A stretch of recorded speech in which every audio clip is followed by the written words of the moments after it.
Hey everyone, it's Dan Young with the Dan Young Group at eXp Realty, reminding you that there is a right way and a wrong way to buy or sell real estate, and doing it the wrong way, well, it can have catastrophic consequences to your pocketbook. Nobody wants that.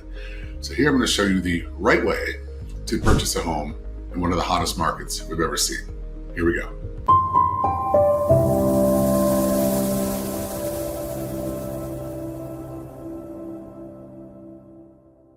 Hey everyone, it's Dan Young with the Dan Young Group in Cincinnati, Ohio. And this is what's going on in our market. We're seeing this in a lot of markets across the country. So if you're watching this in other areas, these will probably hold true for you as well.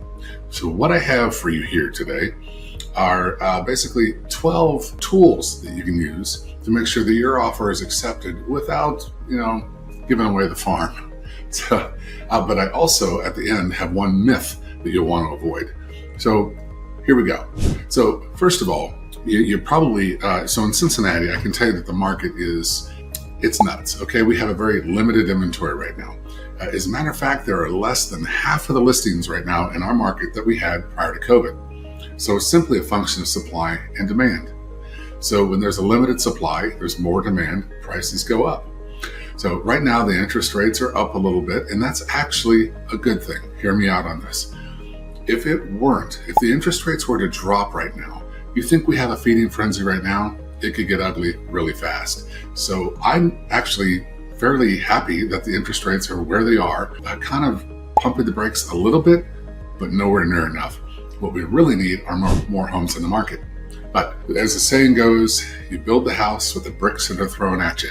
So here's some tips on how to navigate this market and make sure you get the home that you're looking for without giving away the farm. So one, you need to offer above the asking price in the majority of cases right now. So I would think of the asking price more of the starting price. With this limited inventory, an example, in the Cincinnati market, we have right now 1,441 homes on the market that are active. So that's compared to 3,221 prior to COVID, thus the feeding frenzy. Okay, so what I would do is say, okay, here's the starting price. As a matter of fact, if you're searching for a price point, I would actually look at about 10% below that price point, knowing that you're going to be going up to that, okay? That way your expectations are crushed every time you go in with what you think is a fantastic offer, only for you not to get that home that you were really hoping for. So number one, offer above the asking price. Consider it the starting price. So secondly, an increase in earnest money. So earnest money is a deposit that you put down, and it is applied to the purchase. Once, assuming everything is gone through, it's applied to the purchase. And earnest money can give the seller the comfort of knowing that you are serious about this purchase. But now here's what separates the amateurs from the pros in our world. Earnest money is fantastic, but there is nothing on this earth that enough non-refundable deposit can't cure. So this is something I continuously have to explain to my fellow agents because it is slightly different. So earnest money is one thing, non-refundable deposit is another. A non-refundable deposit says, here is an amount of money, whether that's $1,000 or $5,000, that's up to you. But you're essentially saying, here's a non-refundable deposit. Mr. and Mrs. Seller, you get this money no matter what. If the inspections are bad, if I walk away, if I can't close, it doesn't matter. You get to cash this check right now if you accept this offer. That is a non-refundable deposit. And if it's a home you really like and you're serious about it, you should really seriously consider that deposit. Now, this can be in addition to earnest money. It is crazy, but in our market, I've found that a lot of agents get stuck on the idea of earnest money. So sometimes we have to do both because they don't really understand the concept or separate the two. So the second is increase the earnest money. The third is waiving contingencies. So there are certain contingencies built into the offer for you, right? Inspection contingencies, financing contingencies, appraisal contingencies. All of these things are in there to protect you as the buyer. Well, in this market, sometimes it may be necessary to give some of those things up, give up some of that comfort level. Now, I'm not saying that I recommend it. As a matter of fact, like an inspection contingency, I do not in any way recommend buying a home without an inspection. I just don't. But I have had clients that said, you know what, we want this house so bad, we're willing to waive it. In fact, just recently on a listing I represented, it was waived. And of course, that house was, just a couple years old. It was in incredible shape. They felt comfortable with it.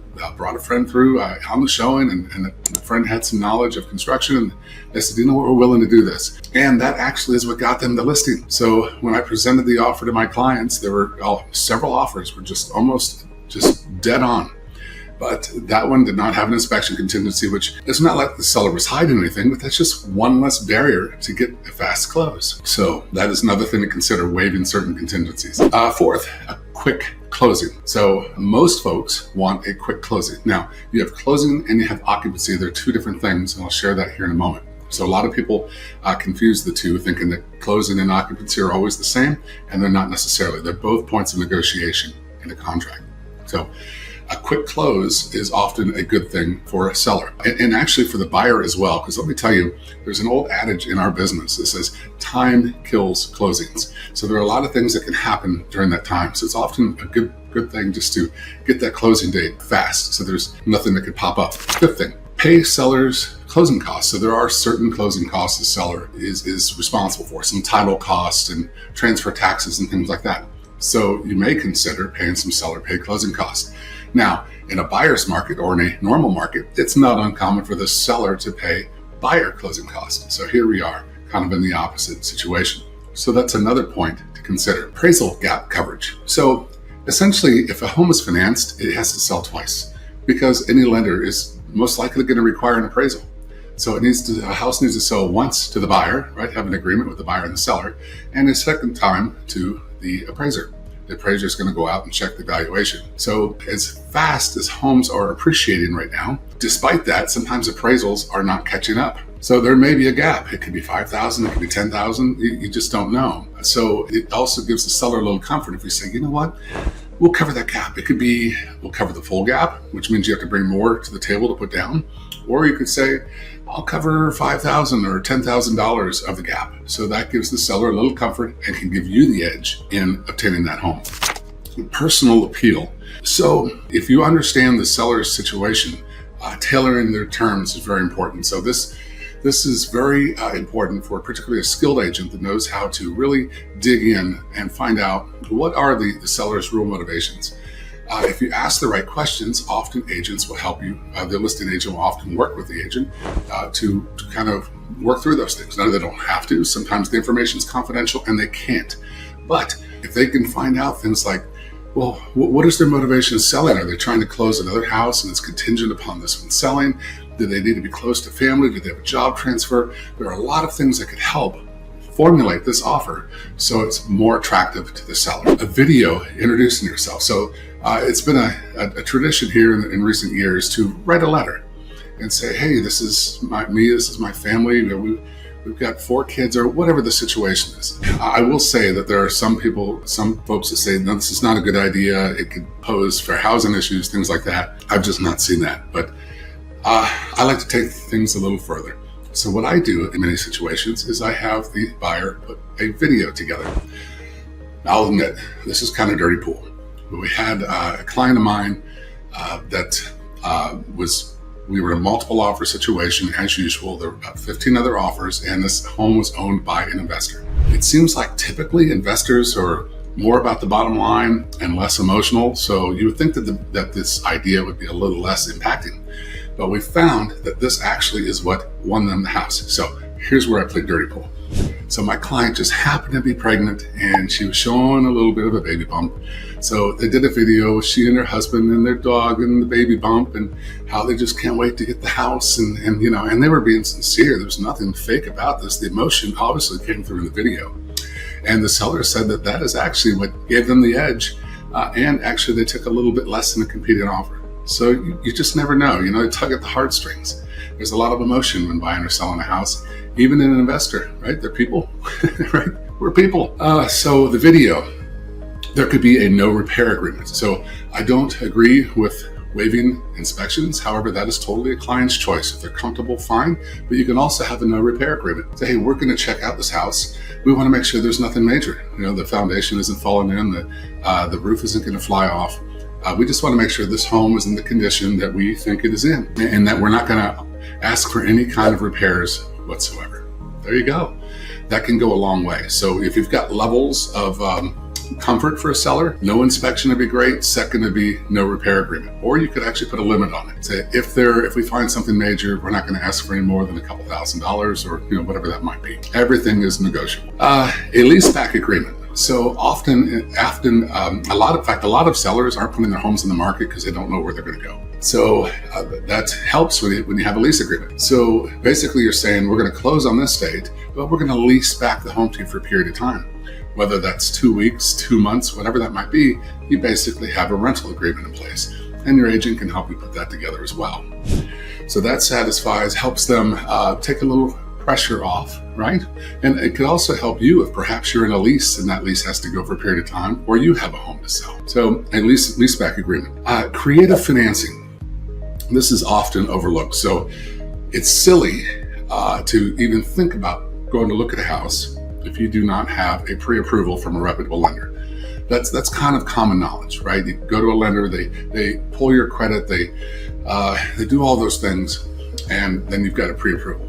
And by the way, notice I said reputable, because there are a lot of national lenders that, quite frankly, I wouldn't want to finance my doghouse. They just make it difficult. And as a listing agent, when I put my listing agent hat on, when offers come in, I know from experience which one of these lenders is likely going to be an issue and which ones are not. So you want to make sure that you have, when I say reputable to the agent community as well, because if they've done enough closings, they know. Let's take it one step further. You can actually have your file not just pre-approved, but underwritten. So it can go all the way to the underwriting department. They can check all the boxes, right? And say, look, I've checked their credit. We've done this. All we need is a satisfactory appraisal, and we're good to go. And that is nearly as good as cash. Now you can also look into other creative financing options, perhaps pulling money out of a retirement account or a gift from a family member, that sort of thing. We're seeing a lot of those things right now. Of course, it's critical that you talk to your investment portfolio manager or your tax consultant before you do any of those things. But anything that you can do to make your offer more like a cash offer is going to be great, because there actually are a lot of cash offers out there now. So you're competing against those as well. So creative financing is a big one. So let me talk about one myth before I go into the last point. One myth that I often hear is, well, perhaps we should just go directly to the listing agent. Now, as a listing agent, I don't mind this, but I actually prefer not to represent both sides of the transaction. I think it's the equivalent of hiring the opponent's lawyer in a court of law, right? You want someone that will negotiate on your behalf. So I often hear, maybe if I go to the listing agent, I'll get a break. Here's the fallacy in that. If you think about it, what advantage is there really going to the listing agent? Is the listing agent the one making the decision? No, it's the seller making the decision, right? They're the ones that are getting the offer and deciding if they're going to accept, reject, or counteroffer. So does it really make sense to go into the listing agent? I would argue that no, it does not. I think that it goes on the premise that perhaps agents are greedy and crooked and they want to double in the deal and get more commission, right? I'm telling you, I've been in this business more than 25 years, and I can only think of one time where I've actually seen that happen. The vast majority, I mean, nearly every agent I've ever met in the 25 years have been honest as coconuts. They're just there to support and represent their client. So that really is not a good strategy, right? There's no advantage. So if you're working with an agent, work with that agent to represent you as a buyer. So it's good to have that representation. So that's just a matter of my opinion, and I'm a strong listing agent, and I prefer that a buyer be represented by their own agent. I just think it's fair for everybody. Okay, this leads me to the very last point, and I think perhaps the most important. There is a right way and a wrong way to sell real estate, and as I mentioned, doing it the wrong way could have catastrophic consequences to your checkbook. But I also believe that not all agents are created equal in their skills, right? So they all have different skill sets. So you don't want an amateur representing you. You need to go pro. You need to make sure that you have an agent that understands the current market conditions. You need an agent that understands these points that I've just gone over. You need an agent that knows how to communicate and is well respected in the community, so they can go out in the agent community, and so they can go out and find out and get as much information as they can to help you formulate the best possible offer. So 1, you get the house that you want. 2, that you don't overpay for this house or get stuck in terms that you don't want, right? But here's the most important thing, and I think that this would be the most valuable point in all of this. If you have the right agent, a solid agent, they're not just looking in the multiple listing service for your listing. Okay? A solid agent is going to go out and find off-market properties for you. They're going to search for sale by owners, previous expired listings, very old expired listings, canceled listings, bank foreclosures. They're going to door knock for you. They're going to send letters to communities hey, I have a client, right? Kind of letters. In other words, they're going to be very proactive. They're not just going to sit around on their computer and try to find a listing for you. They're going to be proactive and go out and find that house for you. This is very critical, and this is a service that we offer in our Buyer Advantage program. So if you would like more information on our Buyer Advantage program, because think about this, if you have an off-market property, what is it that you don't have? All the competition. And if you don't have all the competition, you don't need all the points that we just covered to you. So off-market is the best way to go. The second best way to go are using these tools that we've just covered. If you'd like more information on the Buyer Advantage program, how we find off-market properties for you, there's a link down below where you can set an appointment and we can find out exactly what your needs are and help you out. Or you can just give us a call or text. The number is below as well. So this is Dan Young with the Dan Young Group at EXP. I hope this has been helpful to you. And remember, there is a right way and a wrong way to sell real estate, and we want to show you the right way. Happy hunting. Booyah.